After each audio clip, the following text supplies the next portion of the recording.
Delta weatherman வானிலை ஊடக நேயர்களுக்கு காலை வணக்கம். செப்டம்பர் 28, 2024 விரிவான வானிலை அனுமானம். இதுவரைக்கும் டெல்டா வெதர்மேன் வானிலை ஊடகத்தை சப்ஸ்கிரைப் செய்து கொள்ளாதவர்கள் சப்ஸ்கிரைப் செய்து கொள்ளவும், அடுத்தடுத்த அறிக்கைகளை தவறாமல் பெறுவதற்கு பெல் ஐக்கனை கிளிக் செய்து கொள்ளவும். இன்றைய காணொலியில இலங்கை அருகே உருவாகி இருக்கக்கூடிய வளிமண்டல மேலடுக்கு சுழற்சி குறித்து தான் விரிவாக பார்க்க இருக்கிறோம். அதற்கு முன்னதாக தற்போது வானிலை அமைப்பை பார்ப்போம். வானிலை அமைப்பை பொறுத்த வரைக்கும் இலங்கையை ஒட்டிய தென்மேற்கு வங்கக்கடல் பகுதியில் நேற்றைய தினம் புதிய வளிமண்டல மேலடுக்கு காற்று சுழற்சி உருவாகியிருக்கு. இந்த வளிமண்டல மேலடுக்கு காற்று சுழற்சி தற்போது இலங்கைக்கு தெற்கே இந்திய பெருங்கடல் பகுதி மற்றும் அதனை ஒட்டிய குமரிக்கடல் பகுதியில் நீடித்து வருகிறது. இது மெதுவாக மேற்கு நோக்கி நகர்ந்து குமரிக்கடல் ஊடாக மாலத்தீவு நோக்கி அடுத்த 48 மணி நேரத்தில் நகரக்கூடும் என எதிர்பார்க்கப்படுது. இதன் விளைவாக வலு குறைந்த கீழ் திசை கிழக்கு காற்று தமிழகம் முழுவதும் ஊடுருவ தொடங்கி இருக்கு. இந்த சூழல்ல இன்று முதல் பாத்தீங்கன்னா மேற்கு மாவட்டங்கள் மற்றும் உள் மாவட்டங்கள்ல இந்த வளிமண்டல மேலடுக்கு காற்று சுழற்சியின் விளைவாக வெப்பச்சலன இடிமலையின் தாக்கம் அதிகரிக்கக்கூடும். நேற்றைய தினமே தெற்கு உள் மாவட்டங்கள் எல்லாம் ஆங்காங்கே மழை பதிவாக தொடங்கி இருக்கு. இந்த சூழல்ல இன்று நாளை மறுநாள் ஆகிய செப்டம்பர் 28, 29, 30 ஆகிய 3 நாட்கள் தமிழகத்தின் உட்புற பகுதிகளான மேற்கு மாவட்டங்கள் மற்றும் தென் மாவட்டங்கள், குறிப்பாக வேலூர், திருவண்ணாமலை, கள்ளக்குறிச்சி, ராணிப்பேட்டை, திருப்பத்தூர், கிருஷ்ணகிரி, தருமபுரி, சேலம், நாமக்கல், பெரம்பலூர், திருச்சி, கரூர், திருப்பூர், ஈரோடு, கோயம்புத்தூர், திண்டுக்கல், தேனி, மதுரை, விருதுநகர், தென்காசி, திருநெல்வேலி, கன்னியாகுமரி போன்ற மாவட்டங்கள் எல்லாம் மாவட்டத்தின் பல்வேறு இடங்கள்ல இடி மின்னலுடன் கூடிய கனமழையும் ஓரிரு இடங்கள்ல மிக கனமழையும் பதிவாகும். உள் மாவட்டங்களை பொறுத்த வரைக்கும் மாலை, இரவு, நள்ளிரவு நேரங்கள்ல இடியுடன் கூடிய மழைக்கான வாய்ப்புகள் இருக்கு.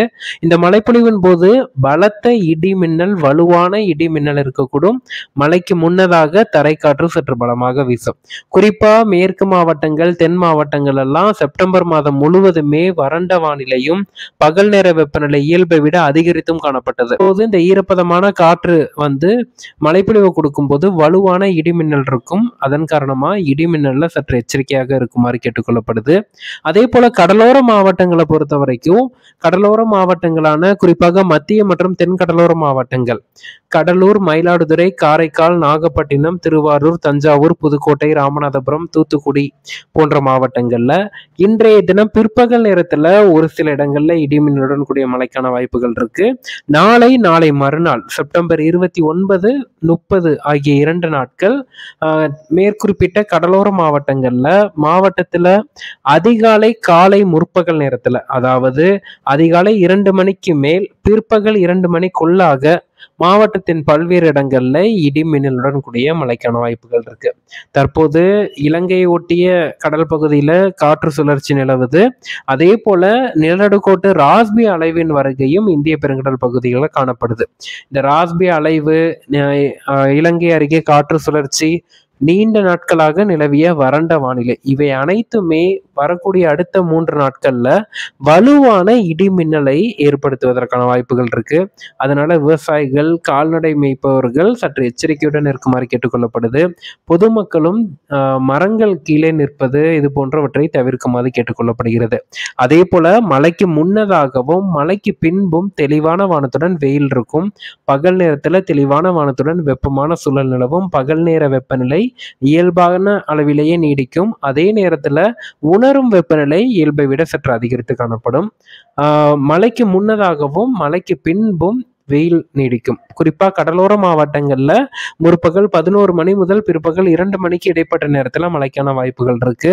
கடலோரத்தை ஒட்டிய உட்புற பகுதிகள்ல சென்னை, திருவள்ளூர், காஞ்சிபுரம், செங்கல்பட்டு மாவட்டங்களை பொறுத்த வரைக்கும் முற்பகல் நேரத்துல ஒரு சில இடங்கள்ல சென்னையின் புறநகர் பகுதிகளில் இடியுடன் கூடிய மழை எதிர்பார்க்கலாம். ஒட்டுமொத்தமாக இந்த காற்று சுழற்சி இலங்கைக்கு தெற்கே நிலவி வருகிறது. இது குமரிக்கடல் ஊடாக மாலத்தீவு கடற்கரை நோக்கி நகரக்கூடும். அதுவரை இன்று முதல் 3 நாட்களுக்கு தமிழகத்துல இடியுடன் கூடிய மழைக்கான வாய்ப்புகள். மேற்கு மாவட்டங்கள் மற்றும் தென் மாவட்டங்கள்ல பரவலான மழை பொழிவும், ஒரு சில இடங்கள்ல கனமழையும், ஓரிரு இடங்கள்ல மிக கனமழையும் எதிர்பார்க்கப்படுது. டெல்டா மற்றும் தென்கடலோர மாவட்டங்கள்ல நாளை மறுநாளும் பரவலான மழைக்கு வாய்ப்பு. கடலோர மாவட்டங்களை பொறுத்த வரைக்கும் அதிகாலை 2 மணி முதல் பிற்பகல் 2 மணிக்கு இடைப்பட்ட நேரத்துல மழை. அதே போல உள் மாவட்டங்களை பொறுத்த வரைக்கும் பிற்பகல் 2 மணிக்கு பிறகு அதிகாலை 1 மணிக்கு இடைப்பட்ட நேரத்துல மழை. அதாவது மாலை இரவு நள்ளிரவு மழை உள் மாவட்டங்களுக்கு, அதிகாலை காலை முற்பகல் மழை கடலோர மாவட்டங்களுக்கு. உள் மாவட்டங்கள்ல பரவலான மழைப்பொழிவு இருக்கும். மாவட்டத்தின் பல்வேறு இடங்கள்ல மழை பதிவாகும். ஒரே இடத்துல மேகங்கள் நின்று நீண்ட நேரம் மழை கொடுப்பதற்கான வாய்ப்புகளும் இருக்கு. அதே போல கடலோர மாவட்டங்கள்ல மாவட்டத்தின் ஒரு சில இடங்கள்ல இருக்கும். பெய்யக்கூடிய இடத்துல வலுவான மழையாக பெய்வதற்கான வாய்ப்புகள் இருக்கு. இன்றைய தினம் கடலோர மாவட்டங்கள்ல ஒரு சில இடங்கள்ல மழை, நாளை மறுநாள் சற்று பரவலான மழைக்கு வாய்ப்பு. சென்னை உள்ளிட்ட வடகடலோர மாவட்டங்கள்ல மழைக்கு சற்று வாய்ப்புகள் குறைவு. ஓரிரு இடங்கள்ல இடியுடன் கூடிய மழை எதிர்பார்க்கலாம். நன்றி.